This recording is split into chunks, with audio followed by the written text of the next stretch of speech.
السلام علیکم ناظرین، پروگرام دین کی دنیا کے ساتھ میں ہوں آپ کا ہوسٹ اویس اسحاق۔ ناظرین، آج ہم بات کر رہے ہیں کہ دینی مدارس پاکستان میں دنیا بھر میں کس طرح سے کام کرتے ہیں، ملک کی ترقی میں اور ہماری نوجوان نسل کی تعلیم و تربیت میں دینی مدارس کا کیا کردار ہے۔ کیا ہماری عوام ان دینی مدارس کے ایک مؤثر کردار سے واقف ہے یا نہیں ہے، یا ان کو نہیں پتہ کہ مدارس میں جو تعلیمی نظام نافذ ہے اس سے اس نسل پر اور آنے والی نسل پر کیا اثرات مرتب ہو رہے ہیں۔ اس اہم موضوع پہ بات کرنے کے لیے ہمارے ساتھ موجود ہے مفتی محی الدین احمد منصوری صاحب۔ السلام علیکم۔ وعلیکم السلام۔ ناظرین، حضرت کا تعارف میں کرواتا چلوں کہ حضرت خود ماشاءاللہ سے ایک وفاق المدارس کے مدرسے سے پڑھے ہوئے عالم دین ہیں، اور اس تمام موضوع پہ حضرت گہری نظر رکھتے ہیں۔ ایک حضرت کا ماضی رہا ہے۔ حضرت سب سے پہلے تو مجھے یہ بتائیے گا کہ پہلے وفاق المدارس کے حوالے سے بات کر لیتے ہیں۔ یہ جو ابھی ایک نیا سلسلہ شروع ہو گیا ہے کہ کچھ مدارس جو ہیں وہ وفاق المدارس سے ہٹ رہے ہیں، اور کچھ جو ہے وہ ان کے ساتھ الحاق کر رہے ہیں، کچھ الحاق نہیں کر رہے، پھر گورنمنٹ کے بھی کچھ معاملات آ رہے ہیں، تو اوورالی بورڈ کے حوالے سے یہ کیا پیچیدگیاں سامنے آ رہی ہیں؟ بسم اللہ الرحمن الرحیم، الحمدللہ رب العالمین والعاقبۃ للمتقین والصلاۃ والسلام علی سید الانبیاء والمرسلین والحمدللہ رب العالمین۔ حافظ بھائی، آپ کے علم میں ہوگا کہ جتنے بھی پاکستان میں مسالک ہیں مذہبی، ان تمام مسالک کے اپنے اپنے بورڈ ایک عرصے سے جو ہے بنی ہوئی ہیں، اور وہ بورڈ بہت ماشاءاللہ سے ایک اچھا کردار ادا کرتے ہیں، بہت اچھا کام کرتے ہیں، اور اس میں وفاق المدارس العربیہ پاکستان کا کردار بہت ہی نمایاں اور روشن ہے۔ وفاق المدارس نے جس خوبی کے ساتھ انتظامات کو سنبھالا اور جس طریقے سے انہوں نے پورے تعلیمی نظام کو مینیج کیا، یہ قابل ستائش۔ اور ہم نہیں کہتے، بلکہ گزشتہ دنوں میں جب کورونا کی وجہ سے پاکستان کے بڑے بڑے تعلیمی ادارے امتحان دینے اور لینے سے قاصر رہے، ایسے موقع پہ وفاق المدارس نے جس طریقے سے امتحانات لیے اور جس طریقے سے انہوں نے پورے نظام کو سنبھالا، یہ ہر ایک زبان، ناقدین بھی اس پر جو اش کر اٹھے کہ یار بہترین نظام تھا۔ تو وفاق المدارس صحیح معنوں میں جو نا ایک جب سے بنا ہے تب سے اب تک ان کا کردار بڑا ہی نمایاں ہے، اور اس نے دینی مدارس کو ایک صف میں جمع کیا ہے، اور دینی مدارس کو ایک پہچان دی ہے، دینی مدارس کے طلباء کو ایک پہچان دی ہے، حکومتی سطح پہ ان کی پذیرائی ہوئی ہے، اور بہت بڑا ایک کردار ہے ان کا۔ اس کے برخلاف جو اس وقت جو وفاق بنی ہے، جو جامعۃ الرشید نے بنائی ہے، دیگر مسالک کے ذمہ داران نے بنائے، علماء اکرام نے، ان کا موقف بھی کہیں نہ کہیں اپنی جگہ ٹھیک ہے، مگر میں سمجھتا ہوں کہ ان موقف کو پہلے بڑوں کے سامنے پیش کر کے، اور جو خامیاں ان کو نظر آ رہی تھی وفاق میں، دیکھیں انسان کے بنائے ہوئے نظام، قرآن کا نظام تو نہیں وفاق کا نظام، یہ تو ہمارے اکابر، ہمارے علماء اکرام اور سلجھے ہوئے سمجھدار لوگوں کا جو ہے بنایا ہوا ایک نظام تھا۔ اگر وہ آپس میں اس پہ گفت و شنید کر لیتے، مسائل کو دیکھتے، اگر ان کی جائز مسائل ہوتے تو اس کو حل بھی کیا جا سکتا تھا۔ تو اور پھر آپ کو پتہ ہے کہ مفتی تقی عثمانی صاحب دامت برکاتہم العالیہ، اتنے بڑے ہستیاں، مفتی رفیع عثمانی صاحب، مولانا عبدالرزاق اسکندر صاحب، اور مولانا حنیف جلندری صاحب، بڑے بڑے اکابر اس میں شامل ہیں، اور یہ چوٹی کے علماء اکرام ہیں جو معتدل لوگ ہیں۔ یہ کسی ایسا نہیں ہے کہ یہ ہٹ درمی کر کے جو آپ کی باتوں کو بالکل اگنور کر دیتے، ایسا نہیں ہے، بلکہ اگر بات رکھی جاتی تو یقیناً اس میں سوچ اور غور و فکر ہو سکتی تھی، اور اس کے بعد ایک اچھا لاہے عمل بن سکتا تھا۔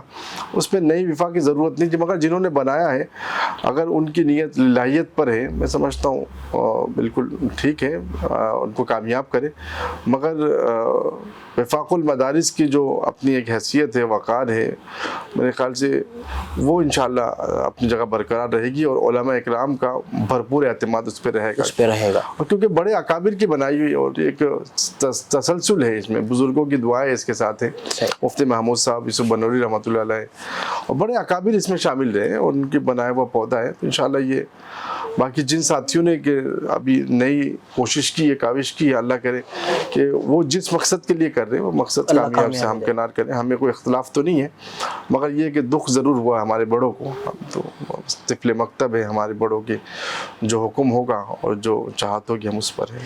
اللہ جزائے خیر کرے. اچھا، یہ تو ایک وفاق المدارس والا معاملہ ہوا. اب ہم بات کرتے ہیں کہ مدارس کا تعلیمی نظام. اگر ہم اس حوالے سے بات کریں تو آپ ہمارے ناظرین کو بتائیں کہ مدارس کا تعلیمی نظام آخر ہوتا کیا ہے، اور 7 سے 8 سال جو درس نظامی ہوتا ہے، یہ پورا کورس ہے، ڈگری ہے، اور اس کی افادیت کیا ہے، اور اس میں کون سے مضامین پڑھائے جاتے ہیں؟ اویس بھائی، مدارس کا جو اصل مزاج ہے نا، وہ ایک کم سے کم درجہ یہ ہے کہ ایک اچھا انسان بنانا ہے. معاشرے کو، معاشرے میں ایک اچھا انسان دینا، جو معاشرے میں بدعنوانی اور جعل سازی سے پاک ایک معاشرہ مہیا کرنا ہے. اور آپ اس کا ایک بڑا کردار یہ ہے، آپ کیوں دیکھیں کہ پورے پاکستان میں کرمنل ریکارڈ بھی اگر آپ اٹھا کے دیکھیں تو آپ کو مدارس دینیہ سے پڑھے ہوئے طالب علموں کا تناسب نہ ہونے کے برابر نظر آئے گا. کیونکہ کم سے کم درجہ ان کو خدا ترسی تو سکھائی جاتی ہے مدرسے میں پڑھا ہوا بچے کو یہ پتہ ہے کہ بھوکا تو رہ سکتے پر جرائم کی طرف قدم نہیں بڑھ سکتا. دیگر جیسے ہمارے اسکول، یونیورسٹیوں میں، اسکول میں یہ چیزیں سکھائی نہیں جاتی. سکھائی تو جاتی ہے، مگر دیکھیں وہاں ہر ادارے کا اپنا ایک مزاج ہوتا ہے نا. ٹھیک ہے. اور مدارس کا مزاج یہ ہے کہ آپ نے جو ہے نا للہیت اس میں رکھی جاتی ہے، اس سے دنیا سے غرض کم سکھایا جاتا ہے بچوں کو تعلیم کے دوران. یہ استاد ان کے ذہنوں پہ یہ بات باور کراتے ہیں، اس کو سمجھایا کہ رازق جو ہے اللہ ہے، اور کم پہ قناعت کرو رسول اللہ صلی اللہ علیہ وسلم کی. اور دوسری جو ہمارے جو تعلیمی نظام ہے اس میں یہ ہے کہ ان کو بچپن سے ہی سکھایا جاتا ہے کہ آپ نے بڑا بننا ہے، پائلٹ بننا ہے، یہ بننا ہے، وہ بننا ہے. اور اس کی خواہشات رہتی ہے کہ بڑا بننے کے لیے پیسے ہونے چاہیے، اور جس کی وجہ جب بچہ خود اسٹرگل کر کے وہ مقام حاصل نہیں کر سکتا اور کہیں نہ کہیں وہ ہار جاتا ہے تو پھر وہ جرائم کے راستے اختیار کرتے ہیں. تو یہ ایک نظام میں تبدیلی کی ضرورت ہے. تو بچوں کے اندر جو ہے نا ہرس نہیں پیدا کرنی چاہیے. تو ہرس کا آپ اس وقت آپ پوری پاکستان کے تعلیم اداروں کا دورہ کر لیں، کسی بچوں سے پوچھیں بھائی آپ کو کیا بننا ہے، وہ بولے گا ڈاکٹر، انجینئر. کہاں رہنا ہے، کینیڈا میں. مگر آپ اللہ کی قسم کھا کے کہوں، اگر آپ ہمارے مدارس میں دورہ کر لیں اور بچوں سے پوچھیں، ایک بالکل طفل مکتب جو چھوٹا سا بچہ ہوگا جس نے ابھی اس سے لے کر بالکل بڑے، اس سے آپ پوچھیں، وہ بولے گا بس ایک اللہ ہمیں قبول کر لے، دین کی خدمت کرنے کی توفیق دے، قوم کی خدمت کرنے کی توفیق دے. اور اسی پہ ایک منٹ، اسی میں اور مزے کی بات، اس کو بولے کہ بھائی باہر جانے کا کیا ارادہ ہے، تو وہ اس کی بہت زیادہ جو خواہش ہوگی نا، آخری خواہش، بولے کہ بس اللہ حج عمرے کی توفیق دے دے. تو اس میں فرق دیکھیں آپ کے. نہیں، وہ آپ کی بات ٹھیک ہے، لیکن اس میں بہت سے ہمارے یونیورسٹی کے طلبہ اعتراض بھی کرتے ہیں. اس میں اعتراض سب سے پہلے یہ آتا ہے کہ اچھا بننا، بڑا بننا، یا کام کاروبار بڑے لیول پہ کرنا، تو اس سے مدارس والے، جس طرح آپ نے کہا کہ ان کی خواہشات چھوٹی ہو جاتی ہیں، تو ایسا تو نہیں کہ خواہشات چھوٹی ہونے کی وجہ سے ان کی صلاحیتیں بھی چھوٹی ہوتی ہیں؟ یہ ایک نقطہ نظر آتا ہے، ان کی صلاحیتیں چھوٹی ہو جاتی ہیں. یا پھر ایسا تو نہیں ہے کہ مدارس کے طلبہ جو ہے وہ کچھ نہیں کرنا چاہتے اس ملک کے لیے، وہ چاہتے ہیں کہ بھائی ٹھیک ہے ہم اپنی ایک 4 دیواری میں زندہ رہیں اور اس میں خوش رہیں؟ نہیں، ایسا نہیں ہے. دیکھیں عویس بھائی، آپ اگر ان کو موقع فراہم کریں نا، جیسے کہ پہلے جب علماء اکرام کو موقع دیا گیا تھا جب شروع میں، اور ان کے اسناد پر ان کو یونیورسٹی وغیرہ میں پڑھانے کا موقع ملا، تو انہوں نے بہت اچھی خدمات سر انجام دی ہے. یہاں تک کہ پاکستان کی عدالتوں میں ایک نمایاں کردار رہا ہے، مفتی تقی عثمانی صاحب کا رہا ہے. پھر پاکستان کے نظام بنانے میں، جو آئین بنانے میں علماء اکرام کے کردار کو آپ ڈینائی نہیں کر سکتے. یہ پورا جو نظام جو بنا تھا، جیسے آئین کے جو شروع کے جو شق ہے قرارداد پاکستان، اس کو آپ دیکھ لیں تو وہ بھی علامہ شبیر احمد عثمانی نے اور سلمان ندوی رحمۃ اللہ علیہ نے بنایا. علماء اکرام کی بنیادیں تھی اس میں. اس کے علاوہ جو آئین پاکستان میں مفتی محمود صاحب اور علماء اکرام مفتی مولانا نورانی صاحب وغیرہ کی بڑا ایک نمایاں کردار رہا ہے. اور پھر جو نا حقیقت یہ ہے کہ ان کو اگر موقع ملے تو بہت بڑے پیمانے پہ خدمت کر سکتے ہیں. اور اب بعض لوگوں کا یہ سوال رہتا ہے کہ مدارس پہ جو ہے بس یہ پڑھایا جاتا ہے وہ دیکھیے مدارس میں آپ نصاب کو اگر دیکھیں نا نصاب میں صرف جو ہے نا حلال حرام کی نہیں بلکہ پورا ایک نظام ہے مدرسے کی تعلیم کا، بلکہ اس میں آپ کو تجارت سکھائی جاتی ہے، تجارت پڑھائی جاتی ہے، اور تجارت کی کئی کتابیں آپ فقہ کی کتابوں میں آپ اٹھا کے دیکھیں ہدایہ اور پھر جو ہے اس کے اوپر جو جتنی کتابیں ہیں وہ بلکہ تجارت کے اصول تک سکھاتے ہیں کہ ایسے تجارت ہے۔ اور آج آپ پہلے کسی زمانے میں یہودیوں کا اپنے بینکنگ نظام پہ ناز تھا، مگر دیکھیں ان کا کہنا تھا کہ یہ کبھی اسلام کے مطابق نہیں ہو سکتا، مگر آج اسلامی بینکنگ علماء اکرام نے متعارف کروایا ہے۔ تو خدمت بالکل واضح ہے کہ بینکنگ کے نظام سے اسی طریقے سے کتنا کامیاب نظام ہے اس وقت بینکنگ کا، اسلامی بینکنگ کا۔ اور ہمارے مدارس میں قضا پڑھائی جاتی ہے، یعنی جو یہ وکیل حضرات جو پڑھتے ہیں یہ ہمارے اسلامی قوانین پڑھائی جاتی ہے۔ اگر کل پاکستان میں اگر عدالتی نظام کو اسلامی نہج پر مستحکم کر دیا جائے، نافذ کر دیا جائے، تو یہ علماء اکرام کی خدمت آپ دیکھیں، پھر یہ قاضی بن کے جو ہے ملک کے نظام کو من و ان کئی مہینوں کے اندر جو اس کو یہ جو لاکھوں ہزاروں کیسز جو عدالتوں میں زیر التوا ہے، کوئی کیس آپ کو التوا نظر نہیں آئے گی، انصاف کا بول بالا ہو جائے گا۔ مطلب یہ ہے کہ ہم خود ان کو موقع نہیں دے رہے، حکومتی ایسا تو نہیں ہے کہ اگر حکومت موقع نہیں دے رہی تو پھر ایسے اس طرح ہونا چاہیے نا کہ علماء کرام خود اپنی صلاحیتوں کی بنیاد پر اپنے لیے مواقع تلاش کریں اور خود اپنے آپ کو پیش کریں۔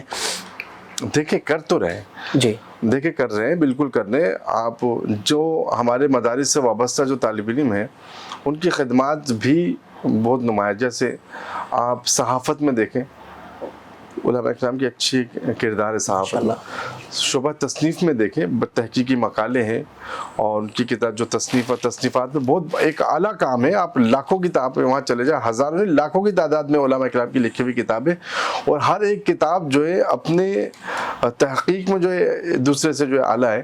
اور اس کے علاوہ جو ہے بس یہ ہے کہ ان اداروں پہ علماء اکرام کا کردار کم ہے جو ادارے جو ہے جن اداروں پہ جو ہے مطلب اسلامی نظام کا وہ دورہ کم ہے، تو باقی اداروں میں جہاں کام کر رہے، تجارت میں دیکھیں اللہ کے فضل و کرم سے علماء اکرام کی بڑی اس وقت کھپ لگی ہوئی ہے، اور باقی بڑے بڑے اکابر جو اس وقت تجارت میں بڑے بڑے علماء اکرام، اور علماء اکرام نے اس وقت تجارت کو سنبھالا ہوا ہے ماشاءاللہ سے۔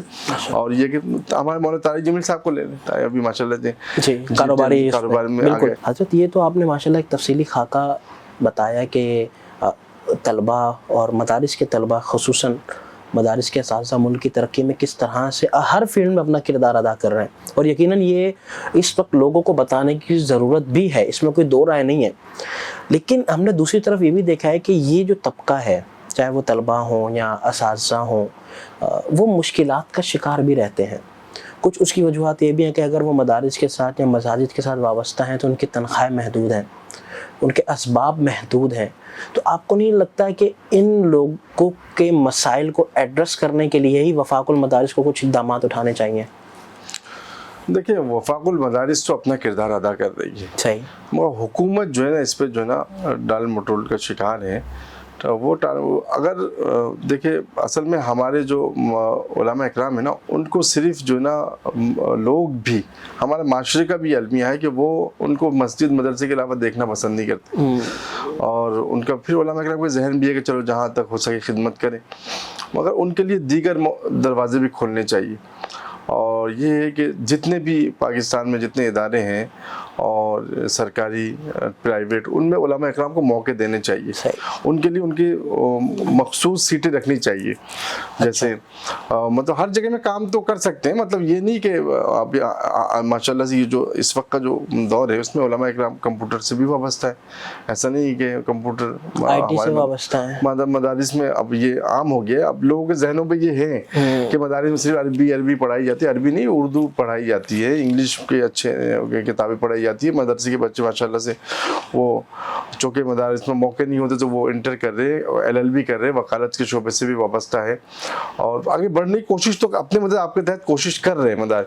مگر اگر معاشرہ بھی ان کو قبول کرنے لگ جائے اور ان کو جو ہے نا دیگر کمپنیوں میں اگر موقع دینے لگ جائے, دیگر اداروں میں, پولیس میں, فوج میں, اس میں دیگر, تو یہ اپنا کردار ادا کریں گے. تو میں تو کہوں گا, لیکن میں خاص طور پہ جو بات کر رہا ہوں نا وہ کر رہا ہوں وہ میں بتا رہا ہوں علماء کرام کی, قرائے کرام کی, کہ ان کی تنخواہیں بہت کم. وہ میں بتا رہا ہوں. تو یہ ہے کہ اس میں جو ہے نا معاشرہ بھی جو ہے نا اور ہمارے ادارے جو ہے نا, حکومت اپنا وسعت ظرفی کا مظاہرہ کرے, ان کو موقع دے, ان کے سندوں کو قبول کرے.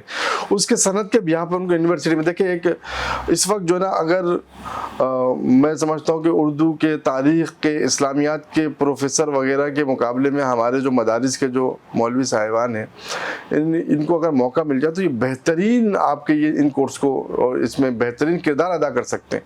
تاریخ پر ان کا بہترین عبور حاصل ہے, سیرت پر, قرآن پر, تفسیر پر, فقہ پر, اور اس کا نام کیا ہے اردو ادب میں ان کی بڑی مطلب آپ ان کو کھپا سکتے ہیں. پر یہ کھپاتے نہیں ہیں, وہ بس وہ جن کو نہ بھی آئے ان کو کھپاتے, مگر یہ باصلاحیت لوگوں کو نہیں کھپاتے. ان کو میں سمجھتا ہوں کہ ان کو موقع دینا چاہیے. ایک بات تو یہ ہوگی. دوسری بات یہ ہے کہ پریشانی تو ہے. پریشانی ہونے کی وجہ یہ ہے کہ ہماری سوسائٹی میں جو ہے مدارس اور مسجد کے جو کمیٹی کے جو حضرات ہیں وہ اپنے لائف اسٹائل تو نہیں بدلتے, مگر وہ علماء اکرام کے ساتھ زیادتی کہیں نہ کہیں کر بیٹھتے ہیں, اور بیچارے جو ہے نا خوف خدا میں اور شوق دین میں, دین سے طلب کی وجہ سے جو ہے نا اس کو برداشت تو کرتے ہیں, مگر معاشرہ اس کو اس زیادتی سے دور ہونا چاہیے. ان کو دیکھیں اس وقت کی جو ہمارے جو مارکیٹ ہے اس وقت, میں سمجھتا ہوں کہ 30,000 میں بھی گزارا بہت مشکل ہے. اور ایک مسجد کے امام صاحب کی تنخواہ اگر 15,000 ہو تو وہ اپنے بچوں کو کیا تعلیم, پھر آپ اسے توقع رکھیں کہ ہمارے امام صاحب جو ہے بہت اعلیٰ اقدار کے مالک ہو, بیچارہ وہ تو ویسے ہی اپنے پیٹ کی جو ہے وہ اس میں جو ہے اور بچوں کی خواہشات کو دبا کے کتنا کر سکتا ہے وہ. تو آپ اگر چاہتے ہیں کہ آپ کی عبادات بھی اچھی ہو اور آپ کا امام صاحب کا اقدار بھی بلند ہو, کیونکہ جو امامت کرے اس کا اقدار بلند ہونی چاہیے, اس کو ذہنی سکون ہونی چاہیے, کیونکہ وہ آپ سب کی عبادات کا جو ہے امام وہ ہے, وہ اس کی عبادت اچھی تو سب کی. تو کمیٹی والے یا جو متولی ہیں مساجد اور مدارس کے, ان کو چاہیے کہ محتمم صاحبان ہیں ان کو بھی چاہیے کہ وہ ضرورت کو دیکھیں, کہ ضرورت جتنی ہے ان ضروریات کو تو کم سے کم پوری کریں. اور یہ ہمت جو ہے نا سب کو مل کے کرنی چاہیے. معاشرہ یہ ہم اپنے تنخواہ کے لیے تو روتے ہیں سب کے, بھائی ہماری کمپنی میں تنخواہ بونس نہیں ملا, یہ نہیں ملا.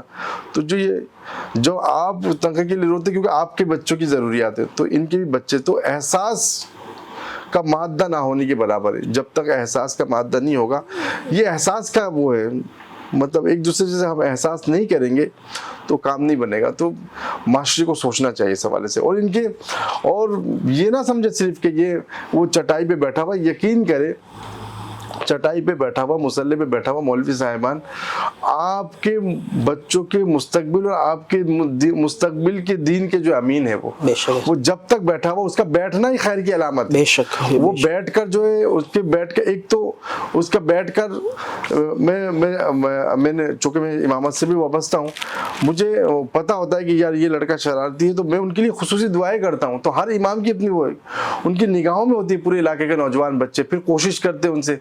جب آپ ان کو پروپر ان کا خیال رکھیں گے تو وہ بہت بڑھ چڑھ کے آپ کے بچوں کی اصلاحی کام بہت اچھا ہو جائے گا. بہت بہت شکریہ مفتی صاحب, آپ ہمارے پروگرام میں تشریف لائے, اللہ آپ کو جزائے خیر دے. ناظرین, اسی کے ساتھ اپنے میزبان اویس اسحاق کو دیجیے اجازت. انشاءاللہ آپ سے ملاقات ہوتی ہے نیکسٹ ویک. اللہ حافظ.